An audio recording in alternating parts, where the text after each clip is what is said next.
పెద్ద నోట్ల రద్దు, నగదు రహిత లావాదేవీల ప్రోత్సాహకంపై కేంద్రం నిర్ణయం తర్వాత దేశంలోని అన్ని రాష్ట్రాల్లో నెలకొన్న పరిస్థితులు వేరు, ఆంధ్రప్రదేశ్లో పరిస్థితులు వేరు.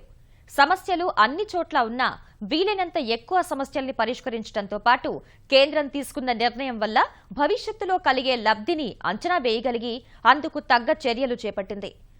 ఈ పథం ఫలాలు ఒక్కొక్కటిగా ప్రజలకు అందుబాటులోకి వస్తూ నోట్ల కొరత నుంచి కొంతవరకు ఊరట కలిగిస్తున్నాయి.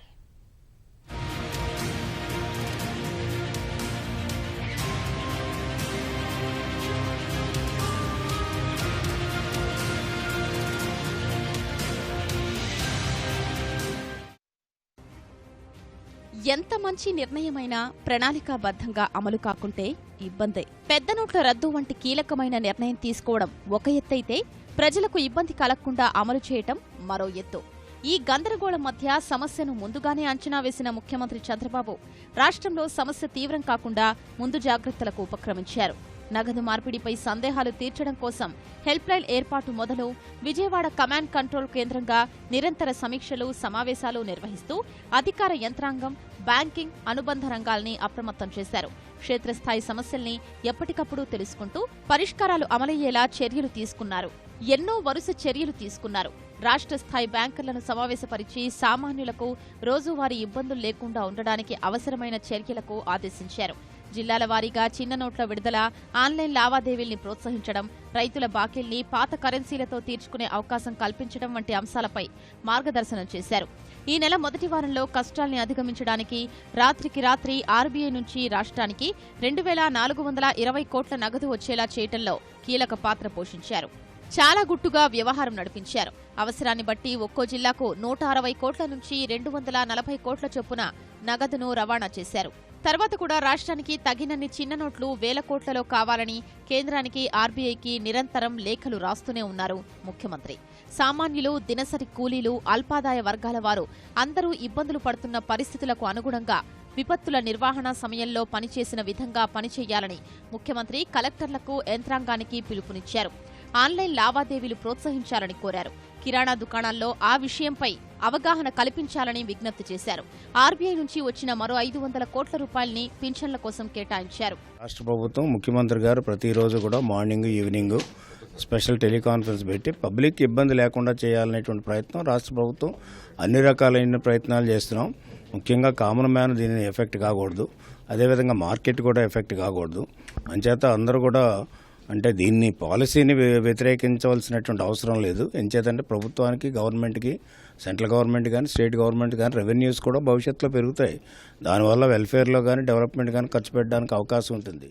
నగదు రహిత లావాదేవీలకు ఊతమివ్వడంలో భాగంగా ఈ పాస్లు రాయితీపై ఇవ్వడం సహా ఆన్లైన్ లావాదేవీలపై రుసుములు రద్దు కోసం కేంద్రంపై ఒత్తిడి పెంచారు ముఖ్యమంత్రి. రైతు రుణాల రీషెడ్యూల్ 2017 జూన్ 30 వరకు పెంచాలని కేంద్రాన్ని, ఆర్బీఐని కోరాలని సీఎం అధ్యక్షతన జరిగిన బ్యాంకర్ల సమావేశం నిర్ణయించింది. డిసెంబర్ 30 వరకు రూపే కార్డు లావాదేవీలకు సేవా రుసుములు వసూలు చేయకూడదని నిర్ణయించారు. ఈ నెల 6న ఏపీ పర్స్ ప్రారంభించారు. ప్రజల్ని డిజిటల్ ఆర్థిక అక్షరాస్యులుగా తీర్చిదిద్ది నగదు రహితం వైపు మళ్లించేందుకు మార్పు నేస్తం కార్యక్రమానికి శ్రీకారం చుట్టారు. మార్పు నేస్తాలుగా నమోదైన వారు డిజిటల్ ఆర్థిక అక్షరాస్యతపై ప్రజలకు శిక్షణనిచ్చి ఏపీ పర్స్ మొబైల్ యాప్లో సభ్యులుగా నమోదు చేయించే ఏర్పాటు చేశారు. ఒక్కో సభ్యుడిని నమోదు చేసినందుకు మార్పు నేస్తం ప్రతినిధికి 15 చొప్పున నగదు ప్రోత్సాహకమిచ్చేలా ప్రణాళిక రచించారు. నమోదైన ఆ సభ్యుడు తర్వాత దశలో వారంలో 2 లావాదేవీలు నిర్వహిస్తే ప్రతిఫలంగా మార్పు నేస్తం ప్రతినిధికి వారానికి 5 రూపాయలు చొప్పున నెలకు 20 రూపాయలు చెల్లిస్తారు.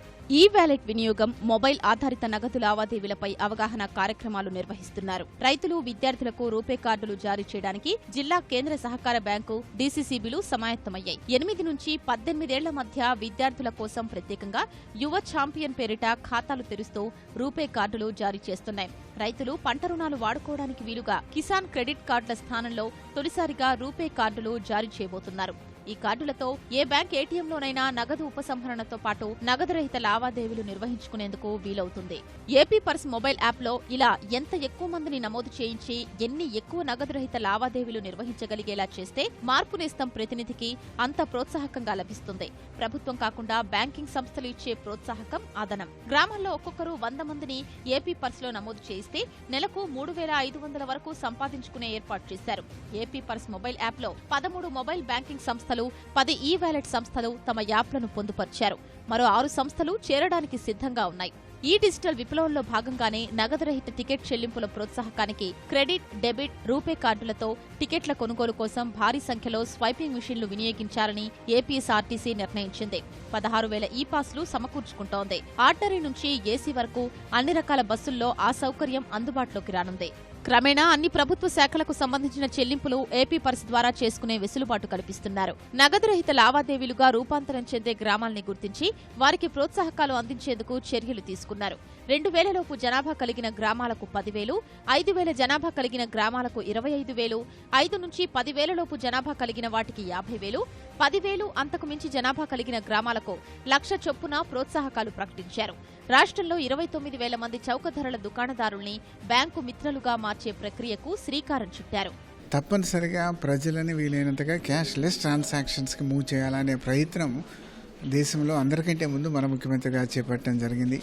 ఆయన లీడ్ తీసుకుని, ఇనిషియేటివ్ తీసుకుని ఈ టెక్నాలజీ ప్రొవైడర్స్ అందరినీ కూడా పిలిపించి రెగ్యులర్గా మాట్లాడుతూ ప్రజలకి ఏ విధమైన అంటే కన్వీనియంట్గా ఉండేటటువంటి టెక్నాలజీ ఏమిటి అని చెప్పి వారు కనుక్కుని ఎప్పటికప్పుడు దాన్ని అందరికీ ట్రైనింగ్లు ఇవ్వటం, అందుబాటులోకి తీసుకురావడానికి ప్రయత్నం చేస్తున్నారు. మొదటిసారిగా రాష్ట్రంలో ప్రజా పంపిణీ వ్యవస్థను మొత్తం నగదు రహితం చేశారు. డీలర్ల వద్ద ఏర్పాటు చేసిన ఈ-పాస్ల ద్వారా డెబిట్, క్రెడిట్ కార్డులతో చెల్లింపులు చేయొచ్చు. ఉపాధి హామీ కూలీలకు నగదు రహిత లావాదేవీలపై అవగాహన కలిగించే కార్యక్రమాల్ని పంచాయతీరాజ్, గ్రామీణాభివృద్ధి శాఖ చేపట్టింది. 32 లక్షల మంది ఉపాధి కూలీలకు రూపే కార్డులు ఇవ్వడం సహా వినియోగంలో లేని 11 లక్షల కార్డుల్ని వాడుకలోకి తెచ్చేలా చర్యలు తీసుకుంటోంది. డ్వాక్రా సంఘాల్లోని డిజిటల్ అక్షరాస్యుల్ని పెంచేలా శిక్షణ ఇవ్వనున్నారు.